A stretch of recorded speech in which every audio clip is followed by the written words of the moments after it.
All right, in this video, we're going to go through a few examples of full hypothesis testing. Tips before we begin. If no significance level is given, we're going to let alpha equal 0.05. Remember also that alternative hypothesis never has an equal sign in it. So when you're setting those up, don't put the equal sign in that alternative hypothesis. And don't forget our mnemonic device. When P is low, the null must go. When P is high, the null must fly. All right, let's jump in and do this. All right, we looked at this example in 9.4, the results of it, but we didn't actually do the hypothesis test, so let's give it a chance to do it now. The mean age of graduate students at a university is at most 31 years, with a standard deviation of 2 years. A random sample of 15 graduate students is taken. The sample mean is 32 years, and the sample standard deviation is 3 years. We're going to test this at a 1% significance level. All right, step 1 is always going to be find the null and alternative hypotheses. So I'd like you to pause the video right now. We've gone over this before, so you can hopefully remember right now what you think the null and alternative hypotheses are. All right, are you back? Did you get that the null hypothesis was that the population mean was less than or equal to 31, at most 31, and the alternative hypothesis is that mu is greater than 31, so they contradict each other. Right, next, let's go into step 2. Step 2, we need to figure out what the appropriate distribution is for this. Let's write down what we know about this. So once you pause the video, think about the situation and decide if you think this is a normal distribution for a mean, a student's t-distribution for a mean, or a normal distribution for a proportion. All right, are you back? Well, we're testing a mean, a single population mean, and we actually know the population standard deviation is given to us as 2 years. So we're going to use that x bar is distributed normally with a mean of mu sub x and a standard deviation of sigma x over the square root of n. Our random variable x bar is the mean age of the graduate students, and we know a bunch of things. We know mu sub x is 31. That's our assumption. Sigma x is 2, n is equal to 15, and x bar is equal to 32. That was our calculated sample mean. All right. So if we assume the null hypothesis here, the null hypothesis said that the mu was 31 or less. We're going to assume the null hypothesis that the mu is x is 31, and we're going to see what happens. What does it mean that we got a sample mean of equal to 32? All right, step 3. We're going to get our p-value by going to this online calculator. I'm just going to run through the values that we type in now. So we're choosing inference for the mean, right? Because we're testing for a mean, not a proportion. We're going to choose sample statistics because we don't have data to type in, so we chose sample statistics. We have one sample, and the null hypothesis was 31. We decided we wanted to do a z-test, not a t-test, right? And our population standard deviation was 2. This was given to us. When we look at the alternative hypothesis, it had a greater than symbol in it, and sample size was 15, and the sample mean was 32. So this is all information that we had on the previous page. We're just plugging it into the calculator for inference for the mean. We hit the calculate button, boom. Actually, I'm going to go to the next page. And this is what comes out. Step 4, interpret the results. The value of our test statistic is 1.36, and our p-value is 0.0264. Remember, alpha was equal to 0.01. That was given to us in the original problem. And this is a right-tailed test because we're testing, because the alternative hypothesis has a greater than sign, so we're checking the right end of it. So p-value is higher than alpha, right? P-value is 0.026, alpha is 0.01, p-value is bigger than alpha, so the p-value is high, the null must fly. Our sample does not provide enough evidence to reject the null hypothesis. So it wasn't unlikely enough for us to get a sample with the mean of 31 to reject the null hypothesis. Step 5 is check our work. I like to just look at a picture of things. That makes me understand things a little bit better. Here was our null hypothesis, was that we had a normal distribution with a mean of 31 and a standard deviation of whatever 2 over the square root of 15. And here is our 99th percentile for that population. So there's going to be 0.01 to the right, or 1% to the right, And what this says is that we would have to have an X bar of at least 32.2 to make it into this region. Our X bar was equal to 31, right? That was this. Wait, what was our X bar? Was it 31? I don't even remember what it was now. It wasn't 31. It was 32. Our X bar was 32, so it landed up right here, right?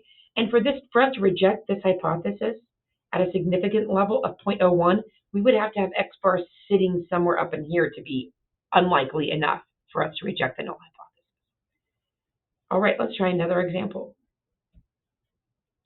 A poll done for Newsweek found that 13% of Americans have seen or sensed the presence of an angel. A contingent doubts that the percent is really that high. It conducts its own survey. Out of 76 Americans surveyed, only 2 had seen or sensed the presence of an angel. As a result of the contingent survey, would you agree with the Newsweek poll? All right, so step 1, again, find the null and alternative hypotheses. Pause the video, write down the null and the alternative hypotheses. All right, are you back?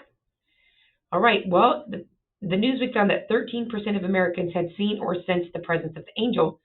So that percentage is 13% or higher. So that's my null hypothesis because it has my equal sign in it.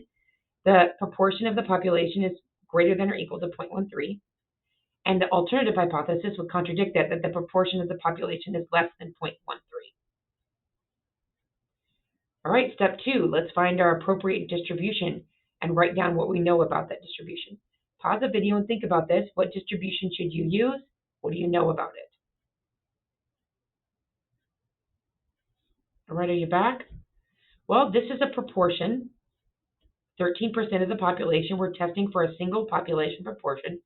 So we're going to use p hat, which is distributed normally with those parameters. And p hat, our random variable, is a proportion of Americans who have seen or sensed angels. We have a lot of information given to us. We know that according to the null hypothesis, p is equal to 0.13, and therefore q must be 1 minus that, which is 0.87. In this case, n is equal to 76, and x is equal to 2, because out of 76 of our sample size, only 2 were successes, so 2 out of 76. All right, we're all ready to do our hypothesis test. Go to our hypothesis testing calculator and select inference for the proportion. Right, we have one sample, and our null proportion was 0.13.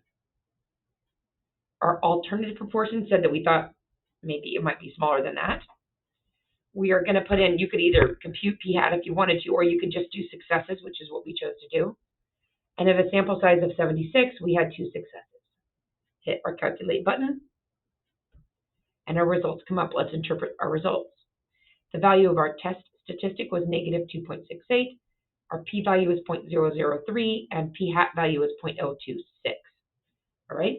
No alpha was given in this example, so when that happens, we choose alpha to be 0.05, and we notice that this is a left-tailed test because that alternative hypothesis thinks it's smaller.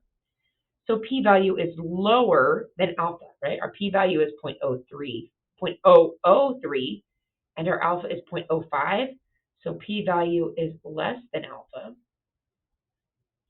So p-value is low, the null must go.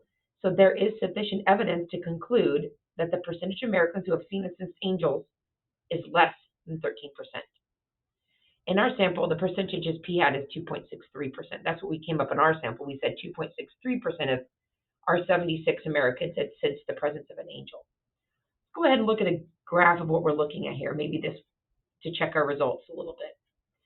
So we have a normal distribution with all the parameters that we gave in the original, and that's what's graphed here in orange.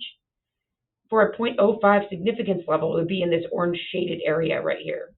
Okay, so that's the cutoff for a 5% significance level on each side. So, I'm sorry, an alpha equals, 5% significance level on this side. Our value was way down here, which was at 0.0035. So the probability that the null hypothesis is true, and we got a sample that only had 2 people out of 76 having sensed the presence of angels, the probability of that occurring is 0.0035. So that's 0.359%, which is too small for our significance level. So we reject the null hypothesis and we say the proportion of the population that has sensed or seen angels is less than 13%. Let's do one more. A Nissan Motor Corporation advertisement reads, the average man's IQ is 107. The average brown trout IQ is 4. So why can't man catch brown trout?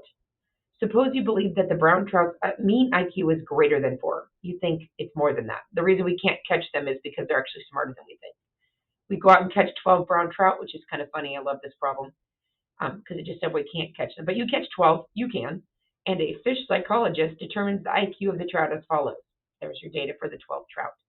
Conduct a hypothesis test of your belief.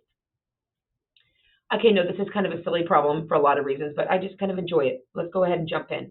Step 1, always find the null and alternative hypotheses. Pause the video, write down your null and alternative hypotheses. Remember, the null is going to have the equal sign in it. All right, did you get it figured out? The null hypothesis is mu is less than or equal to 4. The alternative hypothesis is that mu is greater than 4, right? Let's find the appropriate distribution. Write down what we know here. Well, pause the video, think about what you're trying to find, think about what you know, write down what you know about that. Pause the video and see if you can write that all down. All right, are you back? Well, what do we know? Well, we're testing a mean, a single population mean. We want to know the mean IQ of a brown trout. And the population standard deviation, it was not given to us. We don't know that. So we're going to be using the student's t-distribution to find the distribution of x bar. X bar, our random variable, is the average IQ of our sample of 12 trout. We can calculate x bar to be 4.92. So all I did to do that was I punched these guys into Desmos, and I found their average value. And also I found their standard deviation. Same thing. You can use Desmos, you can use Excel, you can use your calculator. However you want to find the mean and standard deviation for those values, and there are 12 of them. So n is equal to 12.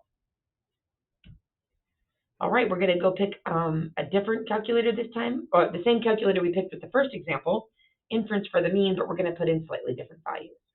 We're still going to use our sample statistics. You could actually type that data in since we have data. If you wanted to, that would be fine. You could get the same results that way. We already calculated x bar and s, so we don't need to put the data in. We have one sample, and the null hypothesis mean is 4. We're going to use a student's t-test because we don't have a known population standard deviation, and our alternate hypothesis is greater than. There's 12 trout in our sample, and the sample mean was 4.92. Sample standard deviation 1.62. So they're all the values that I plugged into my calculator. I hit the calculate button, and I get some results. This test statistic result is 1.967. The p-value is 0.0374. And the degrees of freedom that I used was 11, which is always 1 less than the sample size. Again, no alpha was given for this. So we're going to choose alpha equal to 0.05. And again, this is a right-tailed test because our alternate hypothesis is testing things greater than. Let's look at our p-value, 0.037, and our alpha, 0.05. And we have that p is less than alpha. The p-value is lower than alpha, so the null must go. We're going to reject the null hypothesis. So there is sufficient evidence at a 0.05 significance level to conclude that brown trout have an IQ that is higher than 4. Take just a minute to recognize that if we had a 0.01 significance level, we would not reject the null in this case because our p-value is greater than 0.01, but it is less than 0.05, which is sort of our standard value. All right, so we rejected the null hypothesis. We think trout are a little bit smarter than that. And let's go ahead and check our answer by looking at the graph. All right, so this step of checking your work, again, is just something that I like to do. Here we see the t-distribution with 11 degrees of freedom, because that's 1 less than our sample size. And in the first box, I found the cutoff point for 1.96. That was our test statistic. And that area was 0.037. So that's this dark blue shaded area right here. Okay. And that's the probability of having a mean of 12 trouts have a mean IQ of whatever it was. I don't even remember now. Hang on. What was their mean IQ? Oh, 4.92. So the probability that a sample of 12 trouts would have a mean IQ of 4.92, given that average trout IQ is just 4, is 0.0379, so 3.8% chance of that happening. That was below our significance level of a 5% chance of happening. And our 5% cutoff point would be right here. All right, well, there's 3 examples for you. I hope that you found that helpful, and good luck doing your hypothesis test.